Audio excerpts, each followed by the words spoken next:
welcome. My name is Karen Rebler, and I'm the director of the Five College Women's Studies Research Center. We're going to start in a minute. Before we do, I see some new faces here, so I'm going to pass around a sign-up sheet. If you're interested in being on our mailing list, our listserv for the center, well, I welcome you. And the center also has a website. We have a Facebook, we have a Twitter, and there's lots of information. We have a calendar that lists as many gender studies related events that we can find in the Valley, very often at the same time, as you know. So I'm really glad that you're here. So I'll pass that around. And it's helpful for us to know how you found out about this event so we can improve our outreach. So I'm also going to pass that around. And you can just check however you found out about this event, whether friend, website, etc. Okay. I just wanted to, before I turn the floor over to Professor Checo, who is going to introduce Ava today, I wanted to just remind you of some upcoming events. Every Friday afternoon, between 1 and 5, we have what's called Feminist Fridays here. This space is open to anyone who wants to come to engage in discussion, writing groups, screening of films. If you have an idea, if you'd like to invite someone who's in the area of a speaker to come and just have a smaller group discussion, you can do that. So this is open. I just wanted to let you know that. It's open to all communities and students and faculty, staff, etc. We have our events usually on Thursday. So this coming Thursday, Catherine Sender will be speaking on what is a sex museum, bodies of knowledge in marginal institutions, and that's going to be at Hampshire College. And I invite you to take one of our flyers on your way out or check our website and to help us spread the word. And then Noah Millman, who is here, she's also one of our research associates, will speak on November 21st here on globalization and local resistance in the media, welfare rights discourse in Israel and Massachusetts. Interesting comparative study. So I invite you to join us then. So without further ado, it's my pleasure to turn the floor over to Anne Checo, who many of you know as the person who lets us know about all the wonderful film events in the Valley. Without her, we wouldn't know about many of them, so we're really thankful for that. But she is also a prolific and renowned scholar of cinema of the global South and of particularly Arab, Asian, and African cinema. And she has done work that ranges the gamut of looking at international co-productions to international transmedia stardom and celebrity. And she has also worked on international film festivals, Afro-pop and Arab pop music and film, and multimedia installations by women. And her profile is at the Department of Communication at the University of Massachusetts, and I invite you to check it out because there are some wonderful essays that she's written that are very, very important for this event, and for film. Okay, so. Okay, thank you. Yeah, thanks, Karen, for that kind introduction. And it's really my great honor to introduce Ava, whose work is really at the intersection of multiple disciplines, including literary studies, film studies, and also cultural studies and women, gender, and sexuality studies. So Ava is completing her PhD in I always forget if it's a department or unit, so apologies for my confusion. Let's call it Unit of Language, Literature, and Culture in the Department of Spanish and Portuguese. Currently now, she has worked as a scholar, a teacher, a writer, a translator, and curator and public programmer, so I wanted to underscore some of her accomplishments. And also mention that I know Ava because she is one of our stellar students in our graduate certificate in film studies at UMass that I oversee. And actually, Ava won one of our inaugural graduate film studies paper prizes. So her work has been recognized in that capacity.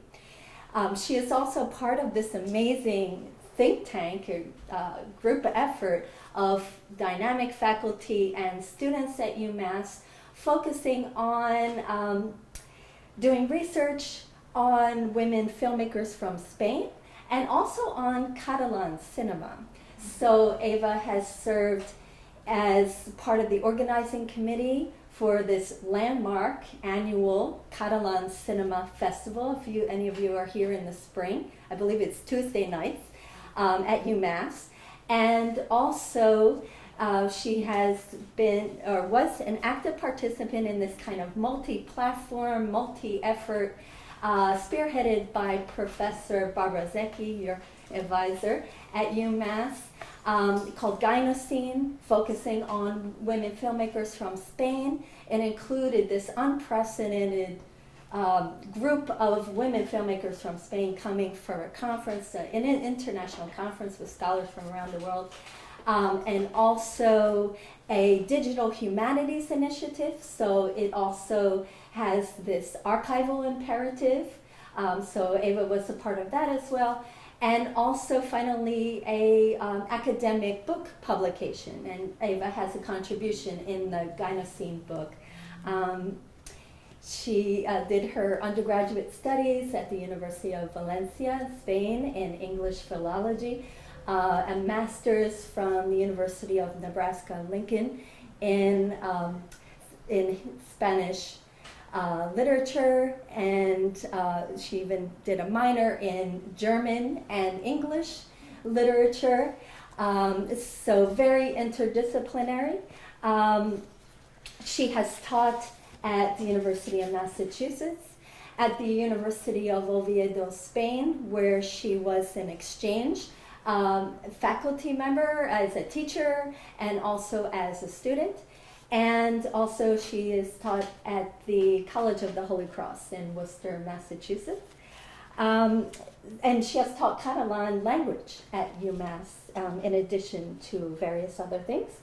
I want to mention some of her very impressive academic work in presenting her work in various public forums. She has presented at multiple NEMLA, Northeast Modern Language Association conferences, at the Congreso Novela y Cine Negro in Salamanca, Spain, and the Inhabiting Gender Conference at the Universidad de Barcelona, Spain, amongst many others. And I mentioned some of her publications, journal articles and book chapters dealing with gender, genre, female authorship, and adaptation. So she has published in Entre Hojas, Revista de Estudios Hispánicos, in the Utah Foreign Language Review, and in the recently published volumes Mujeres Directoras en el Cine Español and Teoría y Práctica de la Adaptación en España.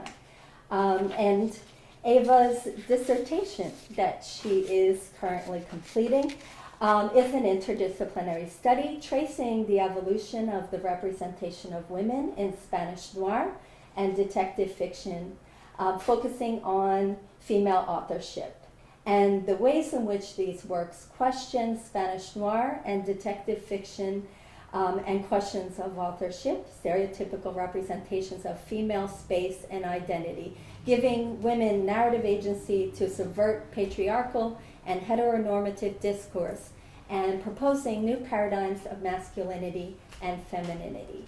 And as you can see, she is today going to present on female Spanish neo-noir, focusing on the works of Pilar Miró and Patricia Ferreira. And I will turn it over to Eva. Thank you for this opportunity.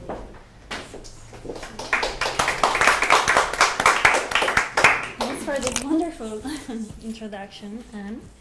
Let me put this on. I tend to speak quite loud, but just in case. Can you all hear me well? Yeah?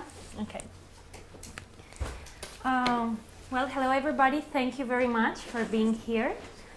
And I also would like to thank Karen and the 5 colleges for this opportunity, of course, of spending a semester here with these wonderful scholars, researchers, and for giving me the opportunity to connect with other scholars in the Valley and to broaden my knowledge in the women, gender, and sexuality studies. So this project stems from a double concern. The first one is about how women have been represented in terms of identity, body image, subjectivity, sexuality in classical and contemporary noir, following Western myths and patriarchal gender paradigms. My second concern is the lack of visibility of female authors in noir cinema and literature and their marginalization from a canon that is still under male domain. 3 years ago, I developed a profound interest in the pioneering works of writers Vera Caspari, Dorothy Hughes, Valerie Taylor, Oliver Higgins, and filmmakers Ida Lupino and Dorothy Arthner, as well as in the works of Spanish authors such as María Antonia Oliver, Alicia Jiménez Bartlett, Cristina Fallarás, Susana Hernández, Rosa Rivas, and filmmakers Itziar Boyain, Isabel Coixet, among others, and how these projects negotiate, deconstruct, or offer alternative images of women that go hand in hand with the author's contemporary concerns and particular realities. Today, my talk explores 2 Spanish neo-noir films by Pilar Miró and Patricia Ferreira, and focuses on how they start the process of subverting the ambiguous role that this genre has given to women. I argue that Miró's postmodern project, Beltenebros, also known as Prince of Darkness, reflects on the artificiality of history and political discourse through the deconstruction of the femme fatale. Ferreira takes a step further as she privileges a female voice and narrative to develop new spaces for individual and collective memory. Her project calls for the responsibility of the new generations born during the democracy to break with the forced amnesia about the transition and find out what really happened, and to cleanse the society from any remains of the Franco legacy. So perhaps all of you are aware with the terms, with the Spanish recent history, but just in case, let me tell you that the transition, what we call the transition, was the period of transformation of the Spanish political system after the death of Franco, the dictator, in 1975, the restoration of a democratic constitutional monarchy, and the victory of the Spanish Socialist Workers' Party, the PSOE, in 1982. During the first years of the transition, a pact of silence was agreed by all the parties to avoid reopening all wounds and to avoid another possible civil war. This led to the approval of the amnesty law in 1977, granting amnesty to political prisoners. It also explicitly prohibited any legal proceedings against perpetrators of human rights violations as well. It also blocked the formation of truth commissions, as was common in other post-dictatorial societies such as in Argentina, Chile, and South Africa. In addition, during the transition to democracy, Francoist officials destroyed thousands of written documents pertaining to the implementation of repression, both during the war and the dictatorship. So they kept important positions and used their power to continue with the Franco legacy that eventually led to the failed military coup d'etat in 1981. So since the year 2000, an increasing number of human rights organizations have attempted to reverse this process of amnesia and impunity through the exhumation of mass graves and other initiatives. In 2007, the General Courts approved the law of historical memory to acknowledge the victims of the war and compensate those who were imprisoned for 3 or more years, their spouses, or other beneficiaries who never received compensation from the state.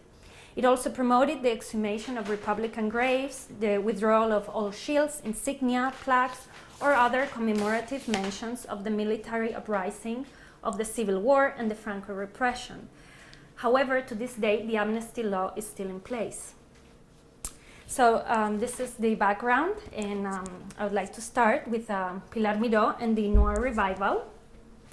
So the arrival and establishment of democracy in Spain brought the development of a considerable number of novels and movie adaptations that explored the dark past of Spain during the Civil War, the Franco regime, and the debated transition.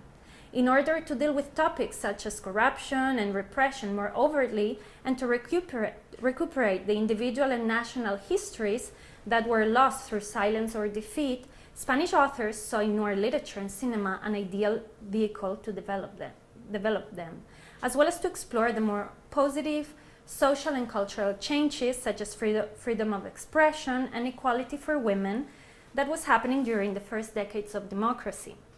Paradoxically, the new social realities carried new cultural pressures, as Alberto Miró says in his study on Spanish neo-noir.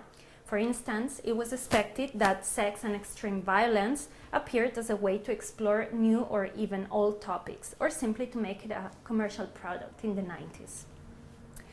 For many, the 80s were perceived as the years of the desencanto, the disenchantment. Social and political disillusionment increased in the 90s as hopes for a true democratic process started to vanish, mainly due to ongoing political corruption moved by the desire for power and a change in the socialist political agenda. This feeling of unease found its expression in a neo-noir style and narrative with the hope of recuperating this attitude of nonconformity that, according to David Bordwell, defined the noir period in the US during the 40s, as well as recovering a past that was becoming more and more distant and hence more and more difficult to recover. Pilar Miró belongs to the first generation of women who graduated from the Escuela Oficial de Cinematografía in Madrid, or the official film school, and she also figures among the first directors who ventured to adapt Spanish detective fiction and criminal novels. She's also among the first to offer first-hand testimonies of Spanish women undergoing their own social, political, and sexual transition. Although her career ended very soon due to an unexpected heart attack in 1997, she was a key figure in cultural circles throughout the transition. During her appointment as General Director of Cinematography, she was responsible for the so-called Miró Law, La Ley Miró, approved in 1983, a piece of legislation that attempted to resolve the crisis of Spanish cinema while paving the way for quality projects and giving opportunities to new directors. Later on, she became General Director of Television, where she pioneered some of the reforms that would lead to more collaborations between film and television. The film industry and television. Her authority was constantly questioned, and her enormous efforts to depoliticize, democratize, I never know how to pronounce it, and modernize the film and television industry were always exposed to threats by other members of the Socialist Party. Although she fought with all her might against professional sexism, she eventually had to resign from both positions. According to Susan Martin Marquez and Isolina Ballesteros, her films offer a new model of estética femenina, or female aesthetics. In more recent years, different and complementary studies of her filmic adaptations have showed a genuine interest in Miró's personal approach to the original texts, as well as a clear feminist agenda. Beltenebros, for instance, has been studied by well-known scholars such as Anne Davis, Alberto Miró, and Kathleen Vernon as an intellectual postmodern exercise that invites the spectator to become part of the constant process of destruction and creation of Spanish historical discourse for cinema and literature. These works, however, ignore the extent to which the multiple intertextual references force the spectator of the 90s to take an active role in the process of what Martí Olivella defines as regendering Spanish political bodies. According to Linda Hutchon, by the time neo-noir settles in postmodern cultural Spain, the new aesthetic and ideological conventions of the genre had been accepted, so the process of reinterpreting depends to a great extent on the ability of the spectator to decode these visual, intertextual, and narrative signs, and to reach a fuller and deeper interpretation of the filmic text. In Beltenebros, the task of the spectator is to understand how the female subject resists patriarchal violence embedded in noir cinema and in Spanish history through the deconstruction of the myth of the femme fatale. When faced against a cultural patriarchal tradition that dominates cinema, Marianne Dawn asked herself in 1982 the following questions. How is it possible for a feminist filmmaking practice to represent a female body, which has been overcoded, overwritten, overconstructed within mainstream culture? Beltenebros can provide us with one answer to this problematic question by means of revising images and questioning meanings imposed and naturalized by classical noir and Hollywood cinema. In Miró's text, the female body is not the space for deception of submission, and she puts into practice Dawn's premises towards a feminist cinema that should engage in the task of uncoding, decoding, and deconstructing the given images. It is a project of defamiliarization whose aim is not necessarily that of seeing the female body differently, but of exposing the habitual meanings and values attached to femininity as a cultural construction. Beltenebros was released in 1995, and the plot is set in 1946 during the Spanish post-war and the end of the Second World War, and 1962, at the heart of Franco dictatorship and the Cold War. The opening scene takes us to 1962, to the Atocha train station in Madrid, where Darman, the main protagonist, and young Rebecca, so Darman is played by Terence Stamp, and young Rebecca Patsy Kensit, two British actors. They are trying to flee Madrid. Once they feel safe in a train heading to Lisbon, a voiceover from Darman says, quote, "I came to Madrid to kill a man whom I'd never seen. All that happened afterwards was like the painful, agonized awakening of a body and soul, which for years has been battered and forgotten, or which simply didn't exist." End of quote. The rest of the movie will become a big flashback until finally returning to the train scene. First, it takes us to Scarborough. So after this first scene, the next one takes us to Scarborough, UK, where days before, Darman gets a visit from a messenger who informs him of a trip that he must take to Poland to deliver a suitcase full of money. When he gets there, he meets Bernal, the chief of the anti-fascist organization, who gives him details for his new job. He must travel to Madrid to find and kill Andrade, the head of an international anti-fascist organization who's thought to have been giving names away and turning in comrades that work for the cell, the Spanish cell, that is fighting against the Franco regime. A series of visual and oral flashbacks reveal Darman's identity as a spy for this international organization, and we will find out more about a similar mission that he held in Madrid in 1946, so almost 20 years earlier. The film centers on this second trip to Spain in 1962, and he starts a love affair with the young Rebecca, and she's considered by the others as the most expensive prostitute in Madrid, to find out where she's hiding his boyfriend Andrade.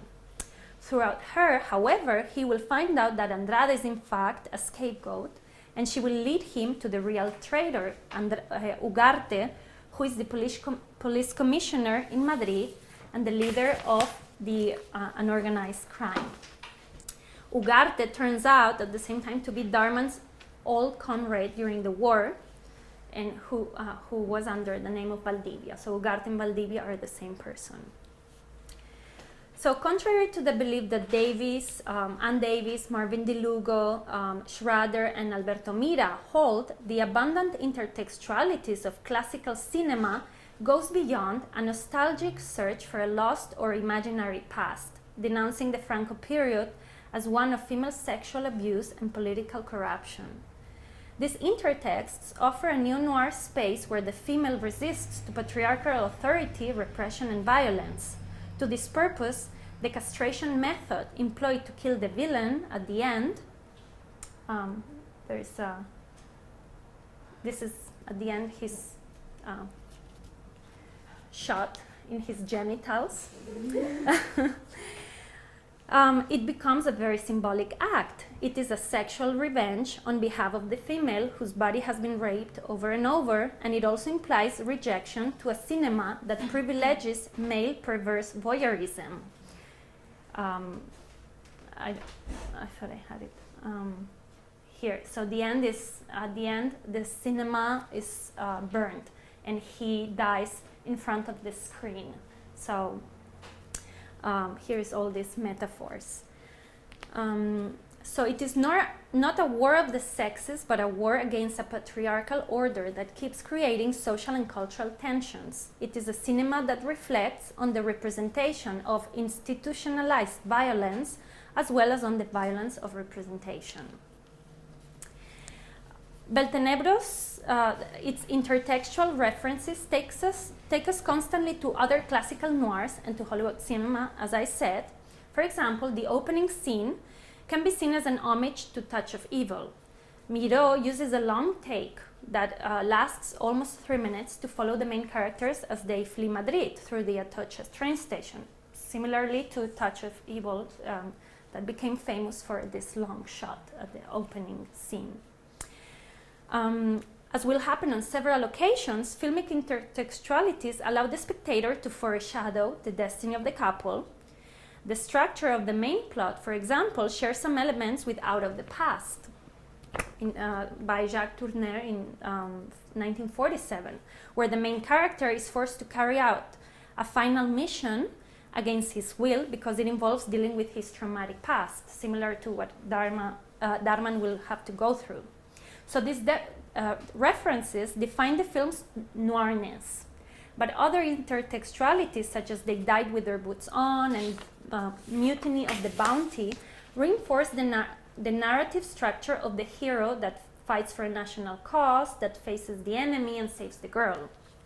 Others, however, highlight the subversive feminist potential of noir and Gothic cinema.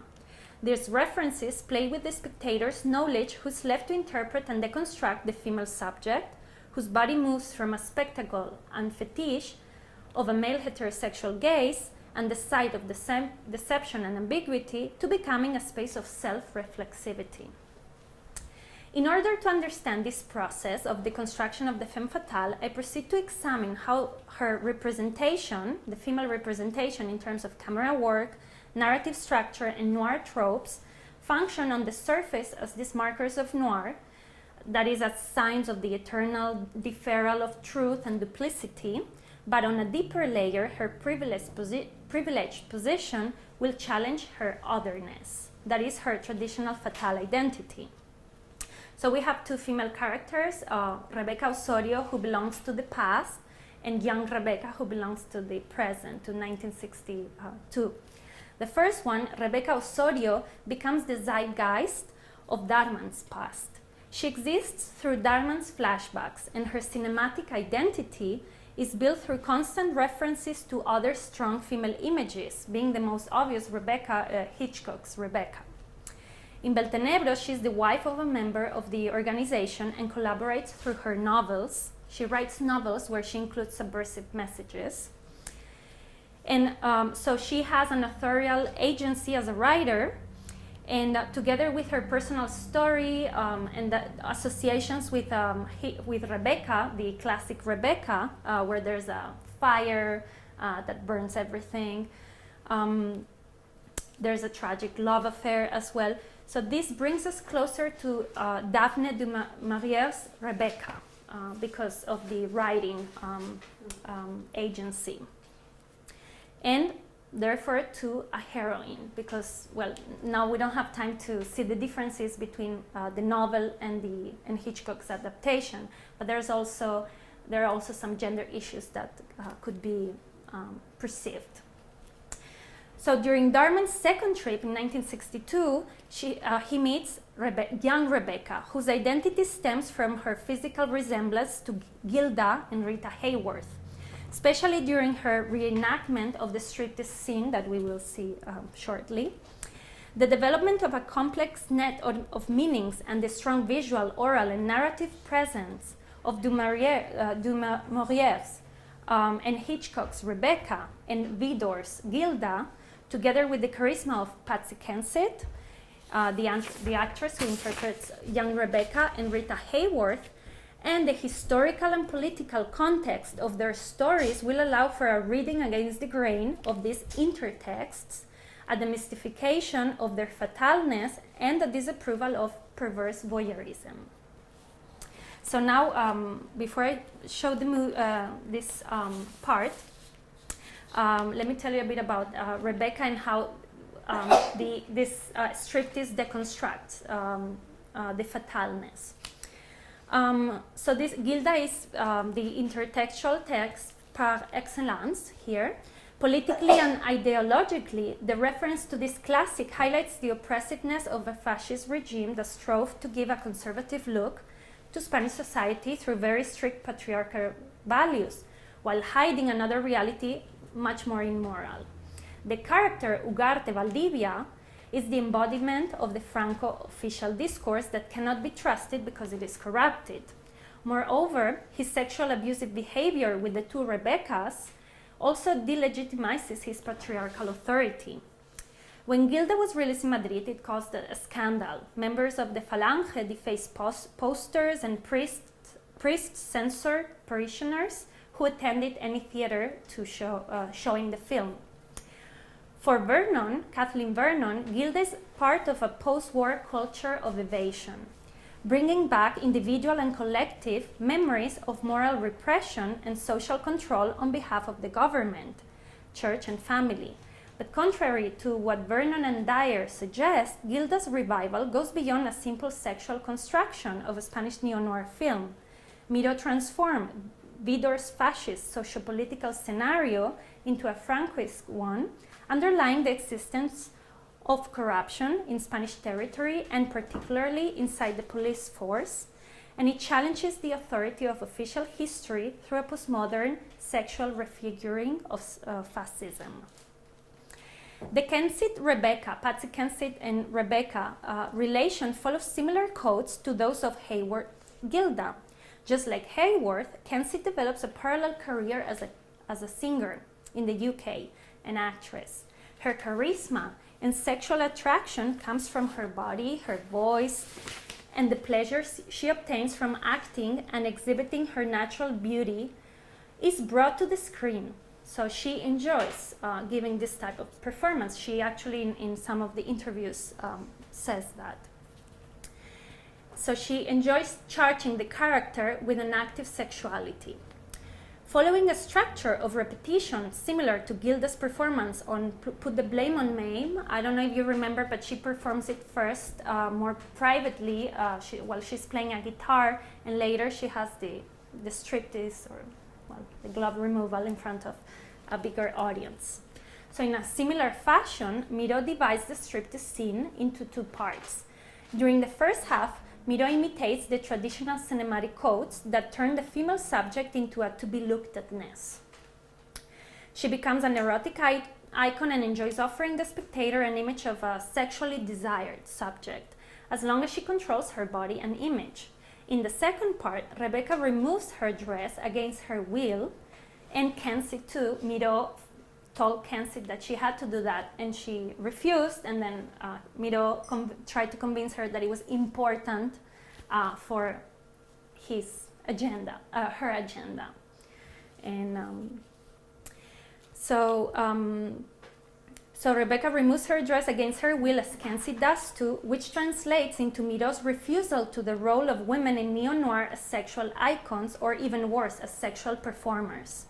She's obliged to perform or to get naked for Ugarte's look. He is the one in charge of this club, and he forces her to do that. And in order to survive and protect his boyfriend, Andrade. And Darman, when he enters and sees the striptease, he refuses to be one of those voyeurs. When she removes her clothes, he leaves, which could be as Miró's alter ego in reaction towards a cinema that exploits the female body. Furthermore, a postmodern reading of the female nude body in noir can be interpreted as a way to neutralize female threat. If Gilda's gloves removal reaches the climax of the striptease in 1940s, the dress removal becomes the anticlimax because she would be predictable and wouldn't deceive the eye, says Marianne Dawn. It reveals that goodness can be a natural vesture of the woman, but it can also be a discardable garment. The act of removing her dress, just as the wig, she will put on a wig and remove it. So this act of putting on and discarding breaks with the notion of the masquerade and the dialectic between concealing and revealing that is so typical of the femme fatale. Okay, so let me play this scene quickly and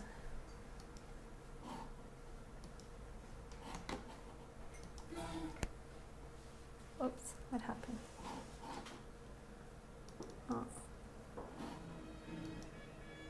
Oh, sorry. Now we have to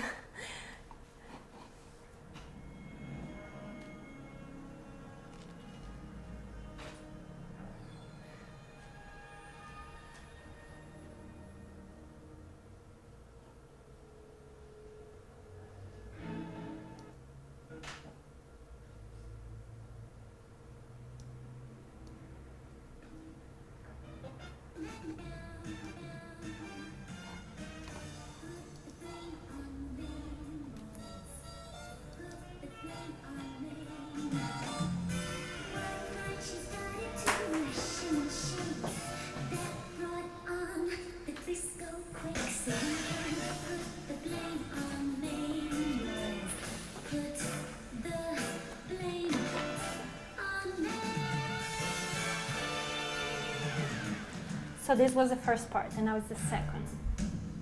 And here we have the commissioner, the police commissioner, and her gestures change as well.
Okay,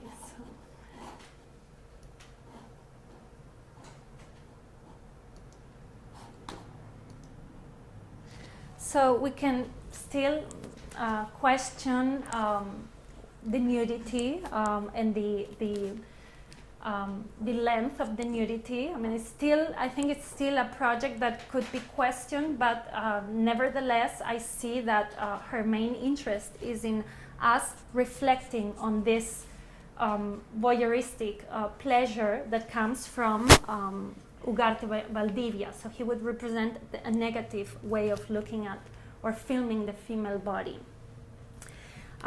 There's much more that I would like to tell you about this film. There's many more things. Maybe if you've seen it later, we can discuss it. But we can conclude this first part by saying that Rebecca is made and not born fatale, and that her fataleness or her being forced to be a fatale, a femme fatale, helps her survive the grim realities of Madrid during the Franco period, and her role is therefore determined by circumstances. And so now I would like to turn into Sé quién eres and Patricia Ferreira. And it was released, here is Patricia Ferreira in the movie. It was released in the year 2000, so we are moving 5 years later into the new millennium. And it is her first long feature film, together with her second one, The Impatient Alchemist. Released 3 years later, Ferreira launches her filmic career in the neo-noir thriller and police procedural, a commercial genre that intends to reach a wide audience in order to deal with a contemporary issue. As I explained in the beginning, Se Quien Eres, I Know Who You Are, is a film that calls for the responsibility of the new generations to free from the imposed amnesia, to overcome fear and unwillingness to help cleanse this, and to help cleanse the society from any remains of the Franco legacy. In this second part of the talk, I will focus on how Ferreira moves a step further from Miró. Through the manipulation of formal and narrative devices, the film displaces traditional noir paradigms. For example, there's no femme fatale, there's an absence of a femme fatale. Instead of a male voiceover, we have a female voiceover. Instead of traditional male bonding, we have a female bonding. And we get farther from voyeurism and fetishism to represent the female body. Actually, here there will be a representation of the male body as well. In favor of new ones, new paradigms that place the female subject at the center of the film, discourse and narration, and that will allow for the emergence of other social voices to participate in the development of a new space of individual and collective memory. This co-production between Spain and Argentina, that received 10 wins and 2 more nominations, tells the story of Mario Trillo, a man who suffers from the Korsakoff syndrome, a type of amnesia that prevents him from remembering his past prior to 1977, or even retain his short-time memory. Paloma Hernandez is a young psychiatrist that accepts a new job as a director of a small mental clinic in Galicia, where Mario is. So she had a very good job in Madrid and quits because she feels she cannot fulfill herself as a psychiatrist and moves to Galicia, northwest part of Spain. And so moving from the center to the periphery. After an attempt by 2 policemen to get rid of Mario, Paloma contacts her friend, Coro, and asks her for a place to hide, where both can hide. Once there, she decides to start a treatment to help him recover his memory. As part of the therapy, she starts investigating his past and finds out that in 1977, he worked as a hitman and was involved in a terrorist attack at a military club in Madrid, where several people were killed, including 2 children. One of the targets was a Commander Ortaola, and aware of the complexity of the case, Paloma asks his son, Captain Álvaro Ortaola, and the only survivor of in his family, to help her with the investigation. As Mario's memory progresses with the treatment, Paloma and Álvaro discover that Álvaro's father was a member of the Military Democratic Union, a clandestine organization founded in 1974 by a group of members in the army force who were in favor of a peaceful and democratic transition.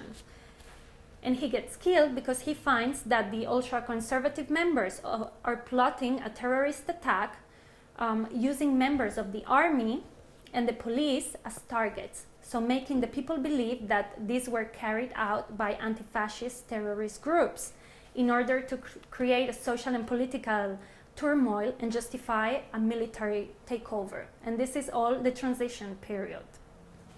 And it's out of fear that the Communist Party will get the majority of the votes in the elections, and in 1977 elections, and the fear that they will lose all their power. Ferreira deals with one of the most controversial and still painful periods for the Spanish society. She decides to include in the film real news of the violent political upheaval during this year. And particular attention is given to a terrorist attack in the military club where 19 people die, including 14 members of the military, the wife and 2 children of one of them, a waiter, and one of the terrorists. According to official discourse, this terrorist attack was committed by an ultra-radical leftist group, the ETA or the Grapo. As Paloma is reading the news, she realizes that she doesn't share a memory of this traumatic past, but she becomes the link to help others reconstruct and disseminate their memory. soon enough she will suffer actually her own trauma. Her best friend, Coro, her best friend's loss, who dies when she decides to take Paloma's car, where a bomb had been planted with the intention of killing Mario and Paloma. And after this tragedy, the investigation also becomes a personal issue for her. So personal trauma is related to socio-political awareness through the examination of individual memory and collective history. The goal is not so much to accept guilt and reconciliation as solutions to the conflict, but to urge the state and the military to take action, to break with the code or the pact of silence, to make judicial reforms and changes in the legislation that allows the government to judge those who gave orders and the real perpetrators of the crimes. At this point, I would like to show a short video clip that belongs to the first scene of the movie and show the implications of having a female voiceover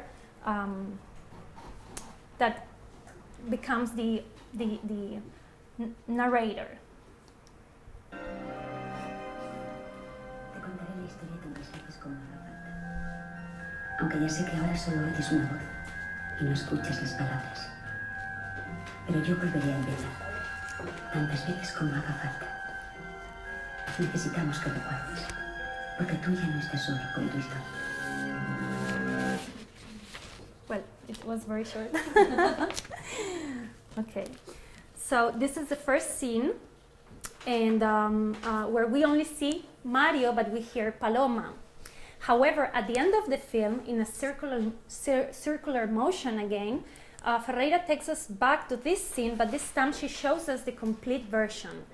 And so the complete version is that after one of the top members of the army commits suicide because he knows that he will be put in jail and he'll have to confess the crimes.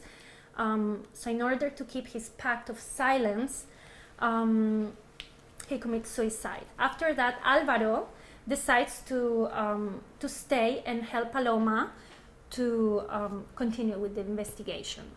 And she tells her that she has decided to stay as well and continue. So they are going to help each other and they are going to help Mario. So here is the part where she tells her, do you want to come in and talk to him? And he says no, because he's the hitman who killed his family. And no, I'll stay here and just watch you. So we see actually Paloma's body in the last scene, not only her voice, but her presence. And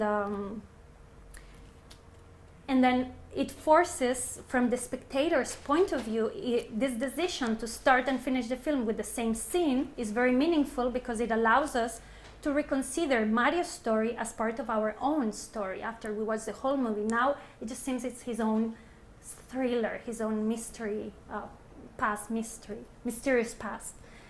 And so the spectator will be forced to, by watching the scene again, to reinterpret which is the meaning of you and we. Paloma then embodies what Ballesteros terms as the macro-social relations. That is, she occupies the realm of the masculine and the public by taking this role as an investigator in society, but she also connects the micro-ethics, that is the ethics of individuals, with the macro-ethics, the ethics of collectives. Her professional skills give her authority to reconstruct Mario's oral testimony and through him, Spanish history. However, so the voice-over of a female that is unusual in a noir gives her authority to help him reconstruct or help us reconstruct the story. But the film will gradually move towards a choral voice, for she will allow other voices silenced by the official story to speak as well. So the film is a professional challenge, for it implies a change in direction of the noir genre vis-a-vis the concerns and realities that surface in contemporary Spain. It is also a personal challenge for the script writers Inés París and Daniela Fegerman, who are what I consider the other authors of the film. Particularly because the criminal plot arises from their own experiences. Daniela Fegerman is the daughter of Argentines who went into exile as a result of the military dictatorship and the Dirty War. between 1976 and 1982. And Inés París loses her mother in a terrorist attack that took place at the Hotel Corona de Aragon in Zaragoza in 1979, where more than 80 people died. The case, this fire in this hotel, was closed in 1982 due to lack of findings to declare it a terrorist attack. The ETA, the terrorist group, claimed responsibility for the bombing in the newspapers, but the victims and the families of the victims insist that the case be reopened because they believe it was the result of a terrorist attack and that justice has to be made. So there are other examples, but because of the time, I think we can stop here. I think what I intended to explain in this second film is that from a process of deconstruction, we move towards a new noir form of filming the Spanish history and of filming the female and the male. And I have other examples that are very short, but I don't know if we can. Or you want to end with? Yeah, we can end with those scenes. So one thing is her authority to reconstruct Spanish history, but another important thing that I see in this film is how the camera, how Ferreira decides to film to represent the female and the male bodies in a more democratic way of, this would be here is the first example. This is the patient and Mario, she's the doctor and Mario decided to go for a swim.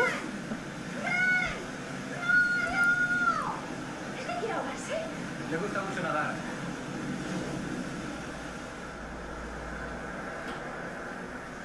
¿Cómo le dejáis? ¿No veis cómo está el mar?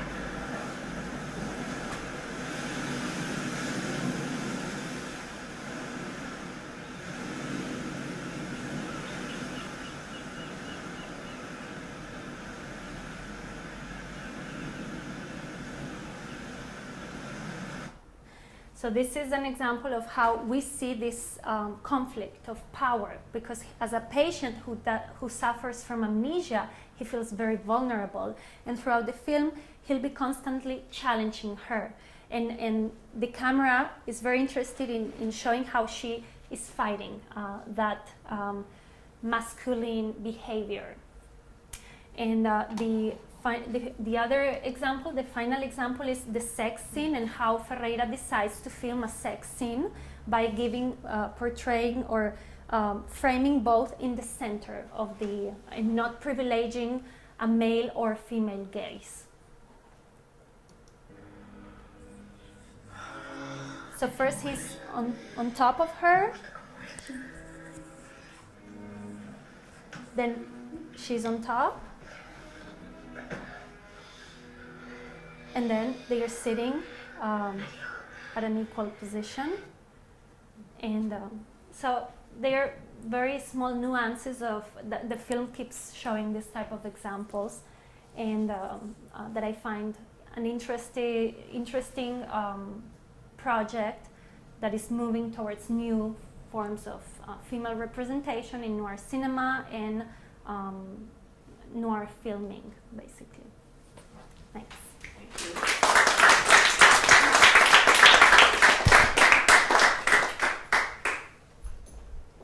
So we have time for questions and comments. Go ahead. I have something that's probably a comprehension question. So, in the first movie, they speak English. It's a movie filmed first in English and then it's dubbed in Spanish because most of the actors are English. So it was dubbed, and then that was the primary release that was dubbed? In Spain, dubbed. Yes, all the movies in Spain are dubbed. Yeah, but this was released in the UK in its original in English. Like Yes. the premiere was in English. Not in Spain, no. Yeah, In England, so, yes. Yeah, so it was in England and in English. Yeah. Okay, and so the other movie, so how do I explain myself? The other movie was filmed in Spanish and released in Spanish and then subtitle. This one? Yes. Yes. Yeah, that's all in Spanish. Yeah. So is that significant, or it doesn't matter? It is. Yeah, that's a great question. That's something of course I didn't mention because Miró, remember that I told you that Pilar Miró was responsible, or she developed the Miró law. She was trying to recover the Spanish in the film industry, and one of the suggestions that he made is that it became a commercial product and an international product. So that's like as a way to sell more and to become more visible, the Spanish industry. So that was the project. The conditions of that project, because she was asked to film, to direct this movie, the conditions were that she used international cast and that she filmed on location, and I don't remember if there was another condition, but that is so to make it more commercial, more attractive, like a noir that is an international noir, and also to connect at the level of the narration, to connect the anti-fascist fight on a more global level, or European or international level, with the Spanish fight as well. Yeah. Thank you. To build on that, I am really also very intrigued by the you and we bivalence in terms of international co-production and these transnational negotiations with cast and setting. And for example, with this film, you described there are two women screenwriters, yes. One who's Spanish and one who's Argentine. So I'm wondering how this film was received in Argentina in terms of the way it deals with memory and amnesia in a different national location. That's a great question that I would like. I didn't do research on how it was received in Argentina. My research limited to how it was received in Spain, but that's actually something I have to work on. The main actor, he's Argentine, and another actor is Argentine too. In terms of the story, it's I didn't approach it that way, but I see it now that it could be like another way of telling, Spain, look, we are dealing in Argentina. Well, but at that time they didn't start with the process, I think, because the Argentine government decided to judge those who organized the crimes during the dictatorship. But I don't know if they did that in 2000 already, and if that was part of the message that Ferreira is trying to convey. I don't know. I would have to check. But it's striking that in these films, and what I understand of some of your other work, other women filmmakers from Spain are reworking genre within this transnational kind of milieu and with narrative, casting, etc. So there are, the national cinema is also a displaced cinema in some ways, I guess. Yeah, and also because financially, it's easier to get the financial support from if you do a co-production. That's actually the current state of Spanish film industry is based on co-productions. Yeah. So you alluded to this at the beginning, but I'm just thinking about how the sort of complex relationship that Pilar Miró has with the conventions, the sort of normative conventions of the noir, and how the changes that you pointed out, for instance, how Darman doesn't want to be a voyeur to Rebecca's striptease, are subtle at best, right? Yeah. I'm wondering if you can, if you've thought a little bit, you mentioned this at the beginning, that she adapted Montenegros, it was a novel by Munoz Molina, Mhm. a male author. And I'm Yes. just wondering if you've thought about what changes Pilar Miró made to the original novel that might have challenged some of those conventions. as Yeah, well. yeah, no, many changes. She made several interesting changes. For example, she adds another pseudo femme fatale who is a tango dancer. So she embodies an image that is just mentioned in the movie, in the book. So she gives her own interpretation of how she should look. And it's a very positive, very charming image. That's one. The ending is very different. The ending in the novel, Darman doesn't kill the traitor. He falls over. It's like an accident, because in the novel it's more about this postmodern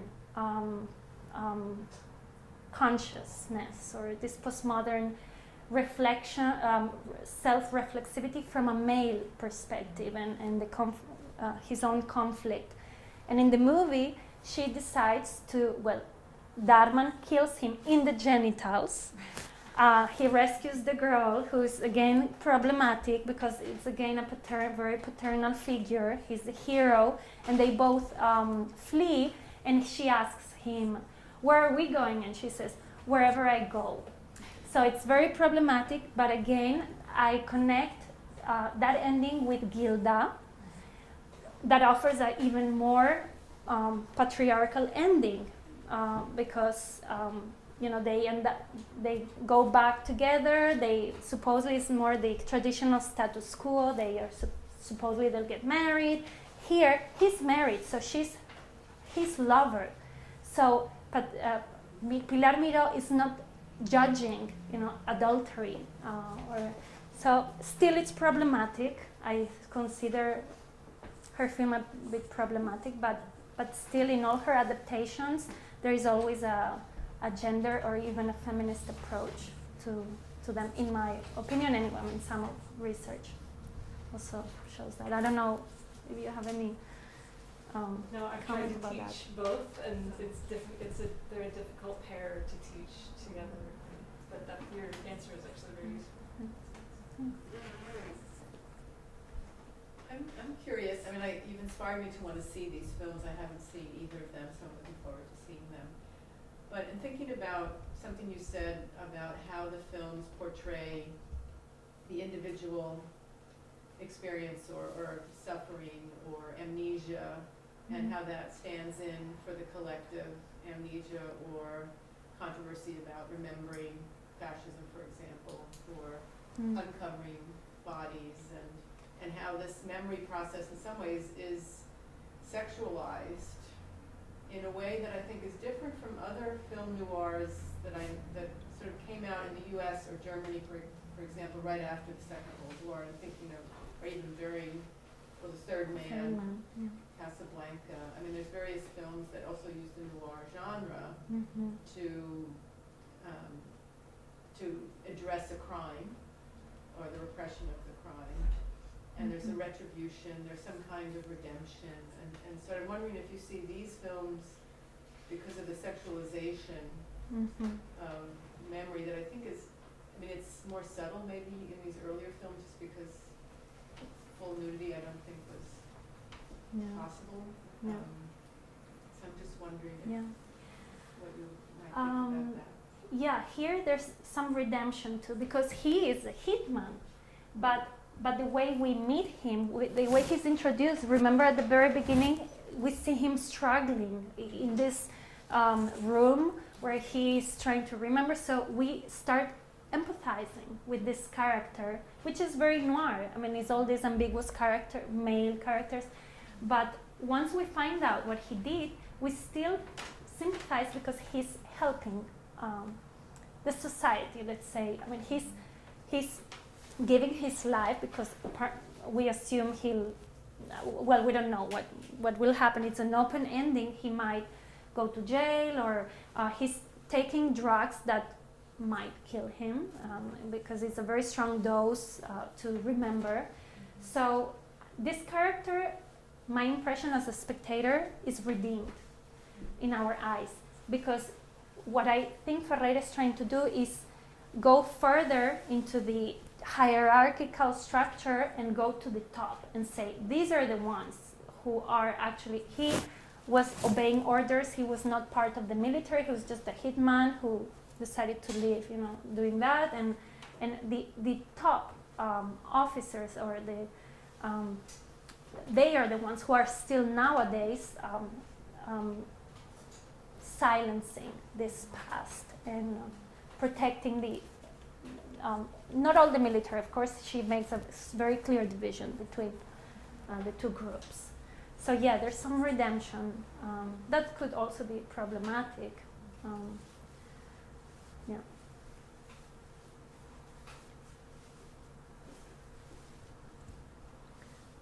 Well,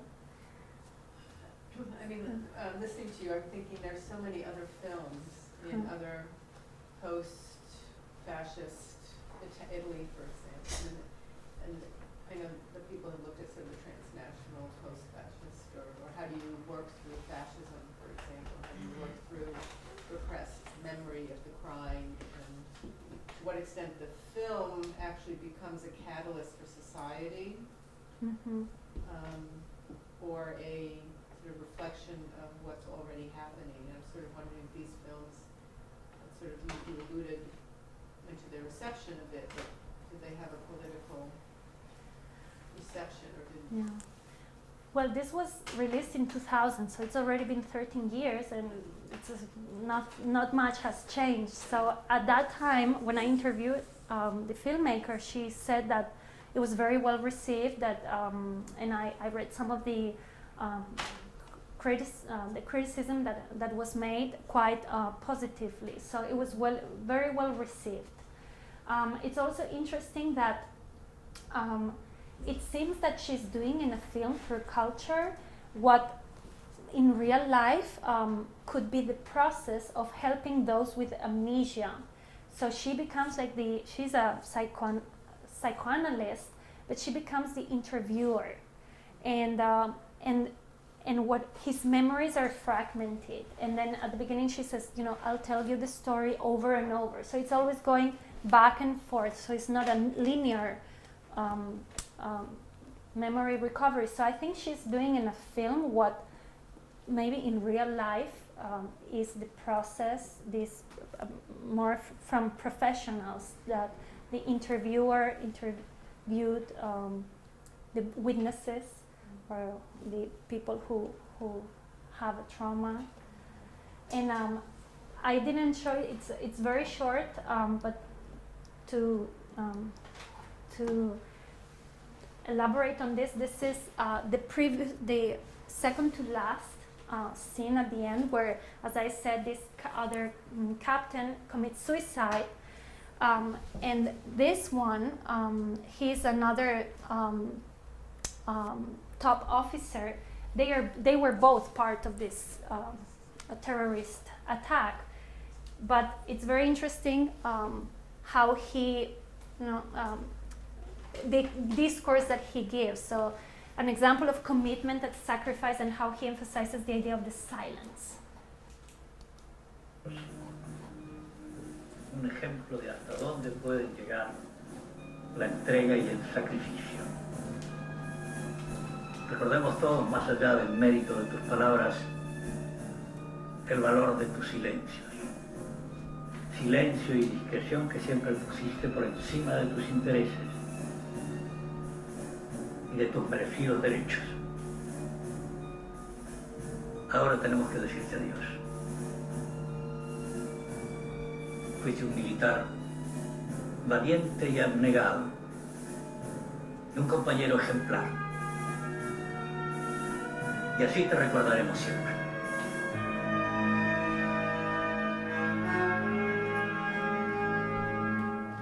So it's interesting because we also have two generations. This is the older generation, and the new generation is the one who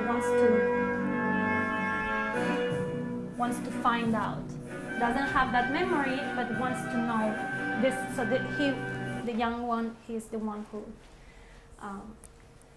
who wants to know what happened to his family, but through that wants to know what happened during that time. So I think that ending is quite is an open ending because the real criminals are not. We know as spectators, but